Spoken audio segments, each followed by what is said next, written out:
Hey, what's up everyone? Welcome back to my channel. Thank you so much for being here. Today I'm going to be sharing 9 tips on how to be more feminine. And if that's something you're interested in, I hope you keep watching. So this is just going along with some of the things that I have seen online. I just figured I'd give my take on femininity, how to be more feminine. This list is obviously just my opinion, so if you agree with some of these ideas, that's great. If you have any to contribute, please leave them in the comment section. If you agree or disagree, I'd love to hear from you. So jumping right in, item number 1 is to smile. And I have to say, I'm guilty of not necessarily smiling all the time. I remember when I was in high school, I used to walk down the street or in a mall somewhere and I would hear a guy tell me, smile. And it used to bother me every single time to hear that, especially from a stranger. And so to me, I'm like, I'm not gonna just walk around with a big old grin on my face for no reason. If you interact with me, then the smile will come out. But my resting face is not very approachable, it's not very friendly looking, I guess. Even up until now, it's not something that has changed. It's still probably not very friendly, but it is my resting face. So in order for me to look approachable or a little bit more friendly, I found that I'm raising the eyebrows helps. So just having your eyebrows lifted a little bit, and I think my mouth kind of droops on the side, so just holding it up a little bit more just gives that pleasing demeanor.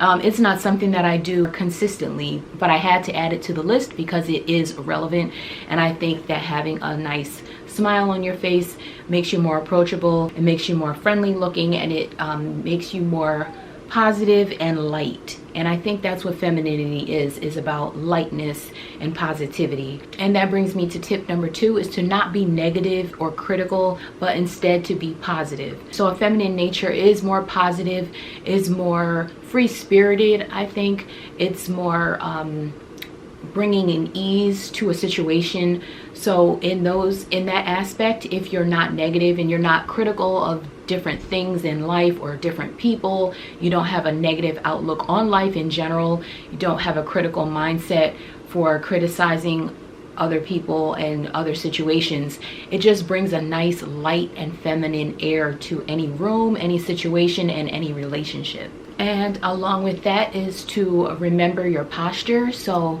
I know with like sitting, you know, try to keep your back straight, not slouching over. Just that feminine nature just brings about just such a nice structured look and feel. So I think being more feminine does lend to that, is to just have a nice strong posture. So remembering the way that you hold your body. I know that sometimes when you're in a sitting position, you know, there are different ways to sit. So I feel like generally this is more of a manly way of sitting, when your arm is up on a seat like this, or even both arms. These types of body postures are not very feminine. So consider just sitting straight.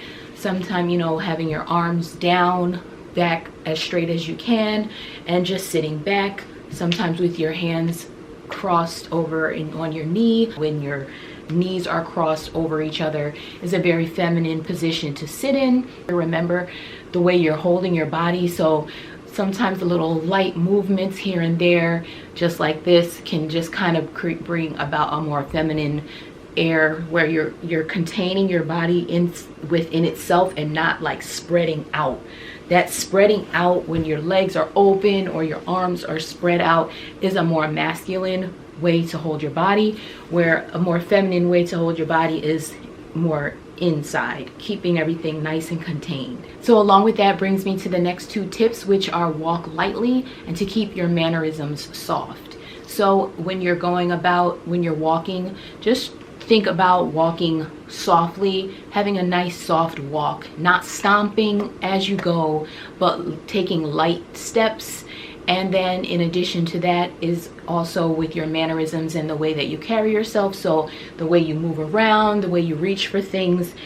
Sometimes, you know, the roughness of the way you might go about certain things. Obviously, if you're home and you're just rushing around, this is not what I'm referring to. It's more so when you're out and about and you're in the public eye, or if you're in a social situation, you're around people, just, you know, gracefully reaching for things and not like abruptly like snatching, grabbing, or walking hard, clomping. You know, a lot of times when you're walking, that's another time to keep your posture nice and straight so that your back is straight, your walk is delicate, and you're not like hunched over and stomping. So just keep those things in mind. So a lot of times with your mannerisms, you know, you want to be a little bit softer in your mannerisms. So I'm just giving a little bit of an example. When you're reaching for things, you're grabbing things, you're talking, and you're engaging. And that brings me to the next tip, is to lower your voice. Obviously not to whisper, but a feminine nature would be more soft-spoken, not so rough and brutish and loud and, you know, cackling. I know a lot of times people like to make jokes about like cackling hens and different things like that when it comes to like women getting together, but obviously women can have a good time. They can laugh their heads off, they can crack up, they can laugh so hard to the point of tears. But if you're in like a group setting, a mixed company, this is more something that you might want to keep in mind. Obviously when you're in the closed doors of your home, you kind of let your guard down a little bit more, so where you can have a little bit more freedom to like yell or use a loud voice. I tend to do that in my own home as well. But if you know, normal speaking, normal conversation, normal engagement, even if the conversation gets a little heated, try to keep your voice down, lower your tone. Keeping your voice soft and light and delicate is another aspect of femininity. The next tip, I don't even know if these are 9 now that I'm keeping it going, but I will try to put, you know, the number of each of these tips below as you're watching, so hopefully I've added that in.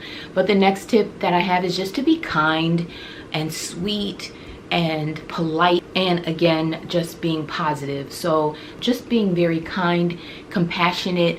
I think with femininity, that automatically makes you more sympathetic to people in general. Because you're softer and sweeter, it makes you more sympathetic to other people's situations, to relationships with other people, being more compassionate, being understanding, and just a very kind and sweet person. Maybe somebody that people come to for advice, that they know that you'll receive them in a nice, soft way. You have a sweet demeanor. And I feel like with that, femininity attracts a lot of people to you in the form of like advice or counseling, because people know that you're approachable. They know that you will receive them in a sweet way, so that they can feel free to speak about things that they might not feel comfortable talking to another person about, because they know you're sympathetic, you're positive, and you will treat them with a very open mind, a soft heart. I think femininity is very powerful in that way. The next tip I have is just to wear dresses. I know this might not be a big deal for a lot of people, but femininity exudes when you're wearing a certain type of garment. So I know that even with me, I wear dresses and skirts every day of my life. So when I go throughout the day, if I go into a building, if I go into a company, if I approach a security guard, or if I approach people in the store, if I'm approaching people in the workplace, which I don't go into the office anymore, but when I did and I wore skirts and dresses, I could feel that specifically men did tend to treat me in a different way.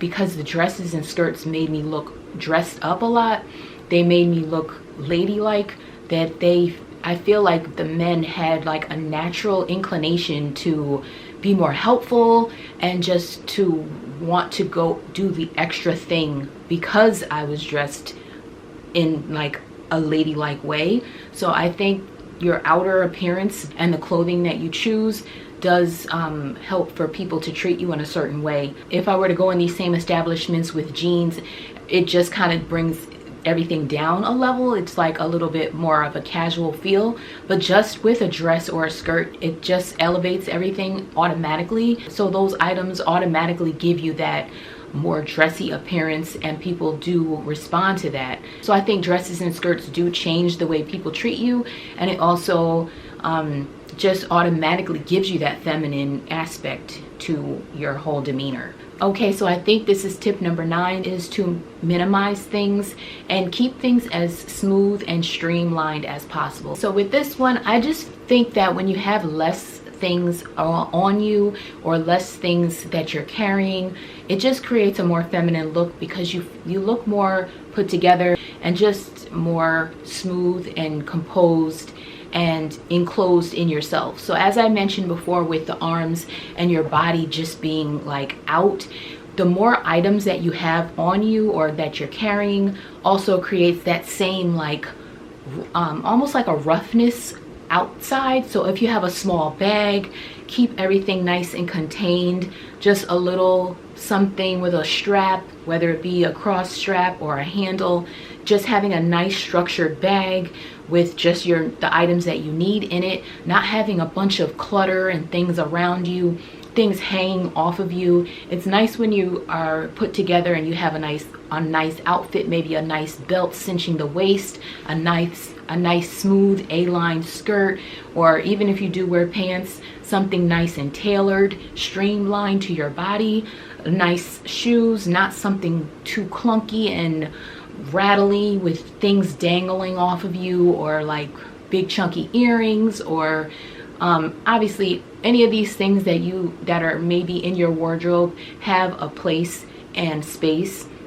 But in general, I feel like the feminine quality would be to be more streamlined, have your hair intact, even if you have it in a big fluffy twist out. So it's in that situation where you don't have too many things around you. I think clutter tends to be less feminine. So the less items that you have on you or that you're having to carry around or that belong to you, like a big old giant bag with straps hanging, maybe strings falling off of it, just keeping everything nice and contained is a very feminine quality as well. So that is all from me. Actually, no, I think I did have 2 more like bonus tips, and one of these goes in with, you know, the volume of your voice and your speaking, and that is to just not swear. That also goes in with the negative and the critical aspect, because swear words have that negative and harsh sound to them. I just think that swearing, using curse words, is not a feminine quality. So eliminating swear words, finding other ways to express yourself would be more feminine in my opinion. And then the other thing I had was to just remember your hands and your nails. This is something that's big for me. I love to have my nails well manicured, and you know, just having nice shaped nails. Whether you polish them or not is up to you, or if you get you know, tips added, or you do acrylic or gel or whatever, but just keeping your nails done. So if you do get gel, maintaining them on a routine basis, or if you do get acrylic and tips and you need fill-ins and all that types of things, just to keep your nails nice and shaped, the cuticles cut low, and if you do put on a polish, just keeping that polish smooth and not all chipped, I think adds a very, very strong feminine quality. I think our hands as a woman is a big aspect of us. So you know, when you're doing things with your hands and your hands are visible, and just for me, even if nobody can see them, I love when my nails are just nicely taken care of. It makes me feel more womanly, more feminine, and more put together. That is all from me. I hope that you like this video. If you have anything to add, if you have any comments, anything that you disagree with or strongly agree with, I hope you can leave it below in the comment section. If you're not already subscribed, I would love it if you would subscribe. I'm trying to reach 1,000 subscribers as soon as possible, and I would appreciate your assistance in getting there. Thank you so much, and I hope you stay tuned for more. Thanks for watching. I'll see you in the next one.